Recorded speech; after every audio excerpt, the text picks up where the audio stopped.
Hello, my name is Owen, and I welcome you again to this slumber story. Tonight, as we lay back and get ready to sleep, we return again to the old Greek legends from the book Myths and Legends of Many Lands, retold by Evelyn Smith, that was published in 1938. A long time ago, but we can let Evelyn's words wash over us once more, wherever she is, and hear those stories that have been told for centuries once again. Make sure it's safe for you to do so. But when you are ready, lay back, close your eyes, and take 3 deep breaths.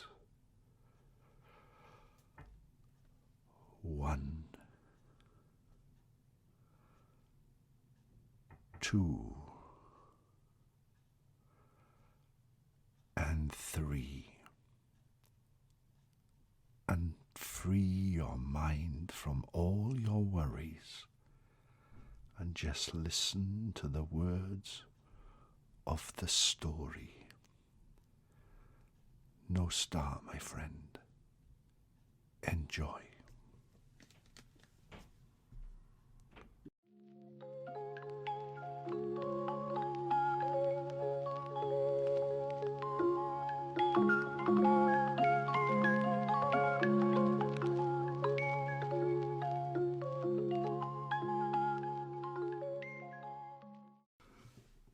Circe, the Enchantress. Ulysses was a wise and crafty leader of the Greeks in the war between Greece and Troy.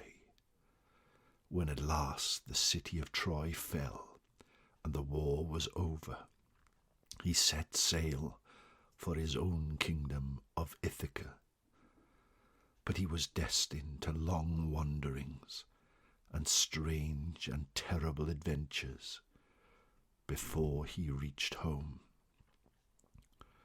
Worn out with hardships, their numbers lessened by the encounters with human enemies and with man-eating giants, Ulysses and his comrades came to the Isle of Aea, where the fair-haired enchantress Circe reigned. The place was then strange to them, for after they had lain in harbour for 2 days, Ulysses resolved to explore it and discover if it were inhabited by human beings. Taking his sword and lance, he climbed a rough, craggy hill and looked down upon the island.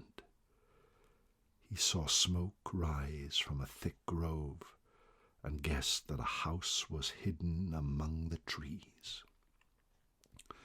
Before he had time to explore further, a hart crossed his path. He let fly a javelin and slew the beast, and binding its feet together with a rope, he wove from osiers. He heaved it up on his shoulders and carried it down to the harbour where the ships lay. Great was the rejoicing of the hungry mariners as they feasted on venison and wine. When they had eaten and slept, Ulysses told them of the smoke he had seen above the grove of trees, and suggested that a party of them should explore that part of the island. At the very thought, their hearts grew cold and faint, for the terrible experiences they had undergone since they sailed from Troy were fresh in their memories. But Ulysses divided them into 2 companies, one of which was led by a certain Eulochus, while he himself took charge of the others. They then drew lots from a helmet to decide who should go on the enterprise. The lot fell to Eulochus. He set off with 22 men, and they came upon a house of bright stone. Before its gates lay wolves and lions, but these did the adventurers no violence, running to meet them and jumping up to caress them with their huge paws, like dogs welcoming their masters. All the same, they hesitated to enter. Then from within they heard someone, woman or goddess, singing a song of most ravishing sweetness.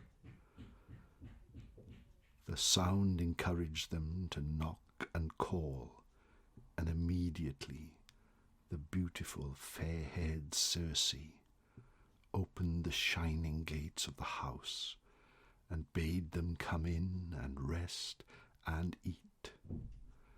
In they all went, save Eulochus, who feared treachery and stood outside alone. Chairs of state were brought for the guests of Circe, and they were served with honey and meat and cheese and wine. With all these things were mingled the poison of her enchantment, so that as they ate and drank, they forgot their country and their homes. And when the feast was ended, she touched them with a rod, and instantly they were changed. They became swine, with their snouts, bristles, and grunting voices of swine. But their souls were still the souls of men, so that they were conscious of the enchantment they had wrought upon them, and unhappy because of it. As soon as the transformation had taken place, they were shut up in sties, and there, grovelling on the ground, they fed on acorns and beechnuts, the food of swines. But still there was one man of the company left, Eulochus, who had remained alone without the house of Circe. He hastened back to the ship and told Ulysses of the fate of his fellows. At once Ulysses took sword and bow, and leaving Eulochus in command of the ship, went to the house of Circe. He was just about to enter, when a youth of divine beauty stood before him. "Thou art entering the house of Circe," said the youth, "and once thou hast entered, thou canst never more depart. But I am Hermes, the messenger of the gods, and I will help thee. This herb will make you proof against her sorcery, and when she strikes thee with her rod, draw thy sword and threaten to take her life, and do not promise to spare her till she has freed thy friends from enchantment." With these words, she gave Ulysses a herb with a black root and a white flower, and he flew up into the air and glided away past the island to the dwelling of the gods. Ulysses, thinking deeply, entered the palace of Circe. He was entertained as his comrades had been. The throne on which he sat was so bright that he fancied himself surrounded by a flame, and the enchantress poured wine for him in a bowl of bright gold. No sooner had he drunk it than her gentle sweetness vanished, and striking him with her rod, she commanded him to get out of the sky and grovel there with his companions. At once he drew his sword and made a gesture as if he would take her life. She fell down in fear before him, asking what man he might be who could withstand her enchantment, and imploring that he would spare her and let her entertain him with every kind of pleasure. But he would not listen to her fair words or taste the delicious banquet prepared for him, till she had promised to free his unhappy comrades from enchantment. So she took her rod and went to the sty and let out the swine who had been there left to rout and looking for food.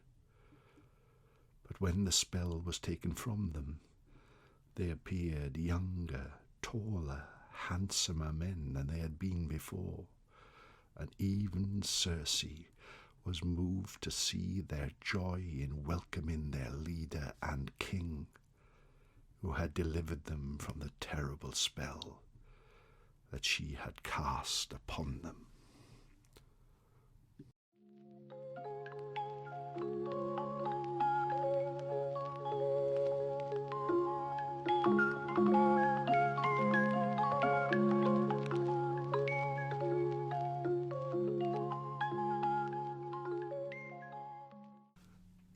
The Deeds of Perseus. The king of Argos was warned by an oracle that the son of his daughter Danae would slay him. So when the child was born, he feared him above all things, and determined to put an end to his life. He set mother and babe adrift on the sea in a wooden chest, hoping that it would founder and they would perish. But it was washed up on the shores of Seriphus, where it was discovered by a fisherman called Dictys, who took pity on the outcasts and brought them to the court of his brother Polydectes, the king of that country. For many years, Polydectes treated the boy who was named Perseus with kindness. But there came a time when he wished him out of the way, hoping to gain the love of Danae, who was engrossed in her son. So he sent him on a terrible quest to slay the Gorgon Medusa, a monster feared by all men. Once Medusa had been a beautiful girl, and of all her beauties, the greatest was her hair. But she brought upon herself the anger of the goddess Pallas by profaning her temple, and Pallas changed her hair into a mass of writhing serpents, and made her face so terrible that the sight of it turned those who looked upon it to stone. By himself, Perseus would have been powerless to slay the Gorgon, but Hermes and Athena were his friends, and they helped him. They told him that 3 ancient sisters, the Grey Women, knew the dwelling place of the nymphs who possessed the things that would enable him to achieve his quest: winged sandals, a helmet of darkness, and a wallet in which to carry the Gorgon's head when he had slain her and cut it off. And they guided him across the lonely plains to the home of these old women. There they were, withered old creatures who had never been young. Their hair was as white as the plumage of the swan, but 1 eye and 1 tooth they had between them. Perseus stood watching for his opportunity, and as one sister passed the eye to another, he stretched out his hand and took it from her, and would not give it back until he heard where the nymphs dwelt. The blind old sisters told him the secret. He gave them back their eye, and sought out the nymphs, and asked them for the things that would help. These they willingly gave him, and Hermes gave them an adamantine sickle. Armed and ready, he put on the winged shoes, and flew to the lonely place by the ocean, where Medusa, who alone of the Gorgons was mortal, dwelt with her two sisters, who, like the gods, were deathless and ageless. Now these Gorgons had heads covered with the scales of dragons, and tusks like swine, and brazen hands, and golden wings. As Perseus went on his way, he passed the silent figures of men and beasts who had gazed on the face of Medusa and had been turned to stone. He might have shared their fate had it not been for the help of Athena. She held up a shining shield before him and bade him watch it so he might see the horror reflected in it, and not directly. Invisible in his helmet of darkness, he came upon the Gorgons sleeping, and Athena guided his hand, and he cut off the head of Medusa and carried it away with him. From the blood of the dead Gorgon sprang the winged horse, Pegasus, and Chrysaor, one of which was to stand another hero in good stead in time to come. Then he soared into the air and travelled swiftly across the Libyan sands on his journey home. As he went, drops of blood dripped from the severed heads, and on touching the ground became serpents. He hid the head in his wallet, and drifting now east, now west, carried by the winds like a cloud, he flew over the whole world among the stars. Descending to rest, he passed the garden of the Hesperides, with its golden fruited trees, and came to where Atlas held up the heavens on his shoulders. He spoke to the Titan, and told him that he had come from a great enterprise, and asked him for hospitality and a resting place. But Atlas was afraid of this youth, for it had been prophesied that the golden fruit should be stolen from the garden watched by his daughters and the sleepless dragon, and by one such a one as Perseus. So he spoke roughly and angrily with him, and threatened to drive him away by force if he would not go at once. Since my friendship is nothing to you, I will give you this present, said Perseus, and drew the head of the Medusa from his wallet and held it up before Atlas, turning his own face away. Instantly, the Titan was transformed into a great, stony mountain. His shoulders and his hands were huge ridges, his head a mountain peak, his hair and beard shaggy woods. Still, the mountain performed the Titan's task, and held up the sky with all its stars. Perseus flew on and on, till he hovered above the kingdom of Ethiopia, where Seriphus was king, and there, bound by her arms to a rock on the seashore, was the most beautiful maiden.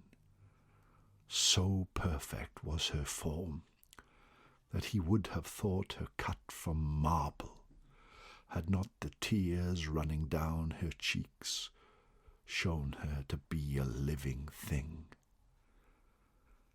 Alighting on the shore, he begged her to tell him her name, and to say why she was thus bound with chains. Weeping still, she told him that she was called Andromeda, and was the daughter of a king.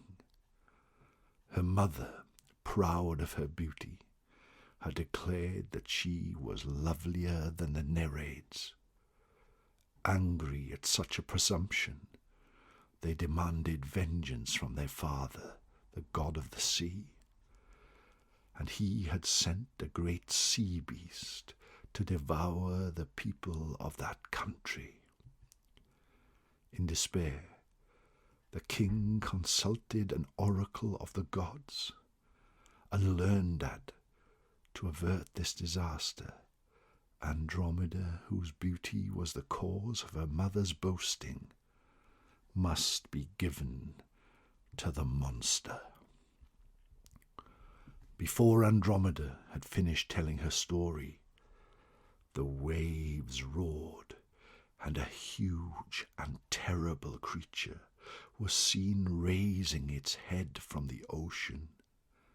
She shrieked aloud, and her father and mother, who had come to the place where their child must be sacrificed, wept and clung to her, unable to help her, unable to do anything but sorrow for her fate. "This is time for tears hereafter," said Perseus. "The time to give help is short. I am Perseus.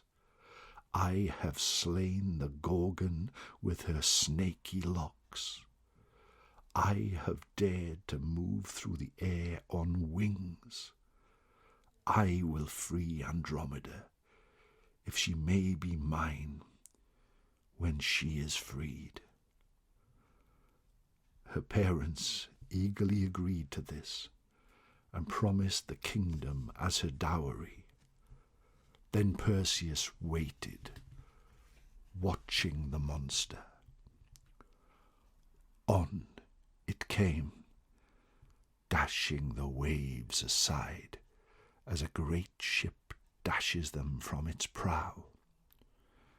As it drew close to the rock, up sprang Perseus, borne by his wings into the clouds, and although he was invisible, his shadow lay on the sea.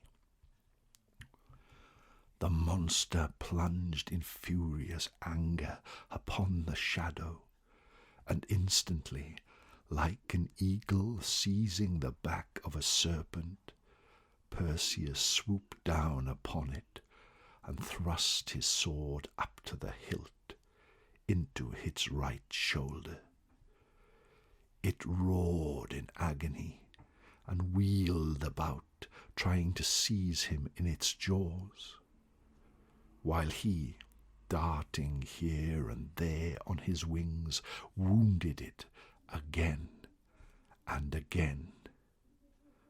But the wings became soaked with spray and blood, and afraid to trust himself any longer to their support, he rested on a rock covered by the sea, and seizing its topmost ridge in his left hand, thrust his sword through the monster's heart. A great shout of triumph and applause went up from the assembled people, and Cepheus and Cassiopeia hailed Perseus as their son, the saviour of their daughter. The hero washed the blood from his hands into the water of the sea, and he strewed some fresh seaweed on the sand, and laid the head of the Medusa upon it. At once the seaweed hardened and stiffened, and its leaves and trails became branches of coral. Then Perseus built 3 altars of turf and offered sacrifices of thanksgiving to Zeus, Pallas, Athena, and Hermes, while in the gilded halls of the palace a splendid marriage feast was made ready. After Perseus had wedded Andromeda, he returned to Seriphus, and there he found his mother lived in fear of the violence of Polydectes, who did not think it possible that he could return in triumph from the dreadful errand on which he had been sent. At once Perseus went to the hall where Polydectes feasted with his friends, and drawing out the Gorgon's head and holding it up before them, saw them glance up at it and become transformed to statues of stone, each in the attitude they had been when looking at the dreadful face.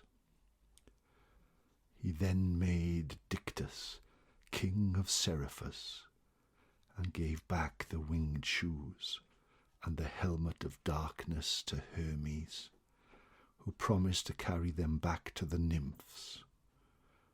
The head of Medusa he gave to Athena, and she fixed it in the middle of her shield. The grandfather of Perseus, the king, who had set him adrift with his mother when he was a baby, did not escape the decree of fate. He was present at certain athletic games held at Larissa, where Perseus came to compete. In throwing the javelin, he accidentally struck his grandfather on the foot and killed him instantly. When he knew what he had done, he would not claim the kingdom of Argos, for he could not bear the thought of reigning after a grandfather he had slain.